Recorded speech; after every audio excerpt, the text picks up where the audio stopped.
Hi, Tim. What are we to make of 1 Corinthians 10:31? I'm trying to live as a biblical Christian and follow God with all my being. However, I love going to see movies. And I'm quite aware of the garbage in a lot of today's movies.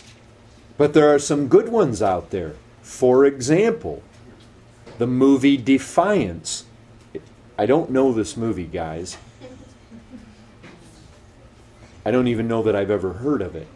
But he says the movie Defiance is a good story, but now he identifies the movie, so I'm just going based on what he says here.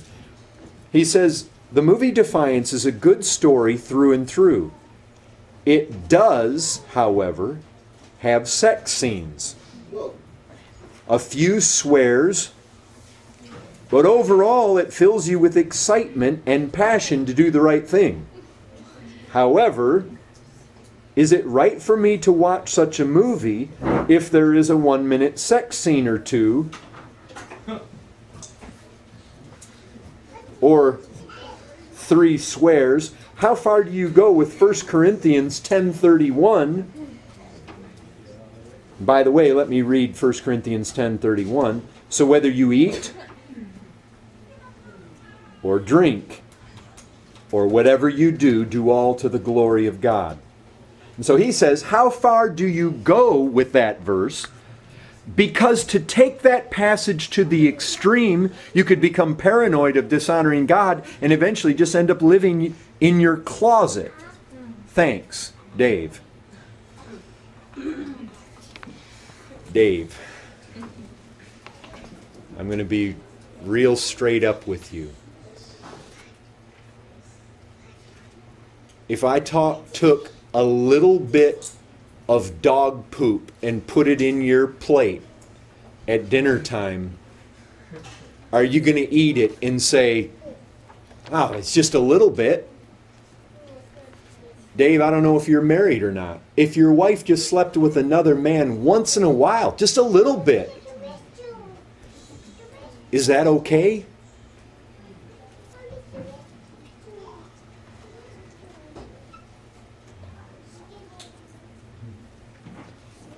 You would admit that such thoughts are defiling to the whole. The scripture says that a little leaven leavens the whole lump.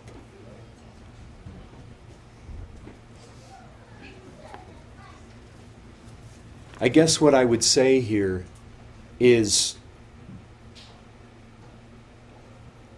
Dave, you're creating a scenario that just isn't even true. You're justifying your sin by creating a straw man. You say that to take a passage to the extreme, you could become paranoid of dishonoring God and eventually just living in your closet. Thanks, Dave. Let me tell you something.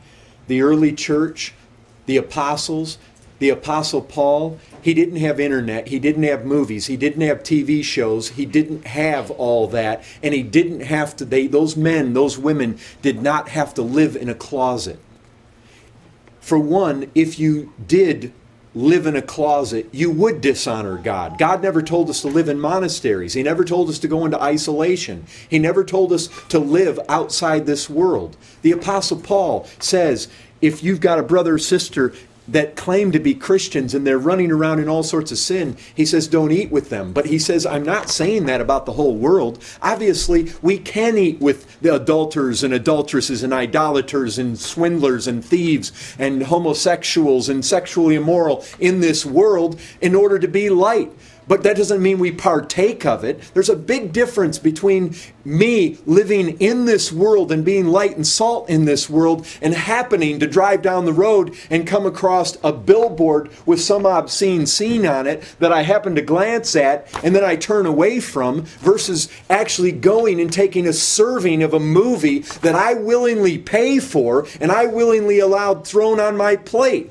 It's one thing if you eat and there's garbage in your food and you didn't know it was there, or by accident, or something just happens to be thrown there in the providence of God, it's a whole other thing. If you determine and you actually order your life in such a way that you partake of such things.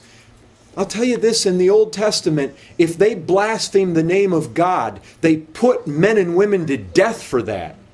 Is that a serious thing with God? And are you going to allow yourself just willingly to have His name ran through the mud and to write that off as being extreme in seeking the glory of God? Sex scenes, what does the Scripture say? It says, flee fornication. Are you running from it if you sit down and willingly allow it to come across there and to defile your mind? The Scripture says, the Apostle Paul in 2 Corinthians 7:1, let us cleanse ourselves from every defilement of body and spirit, bringing holiness to completion in the fear of God. Dave, let me tell you something. God says through the Old Testament prophet Isaiah, to this man will I look. Do you know who that man is? It's the man that God says trembles at His word.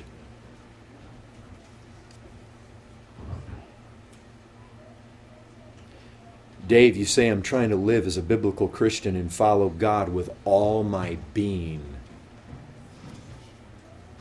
You're not following God with all your being if you're allowing the very things into your life that God hates and God detests. Enough said there.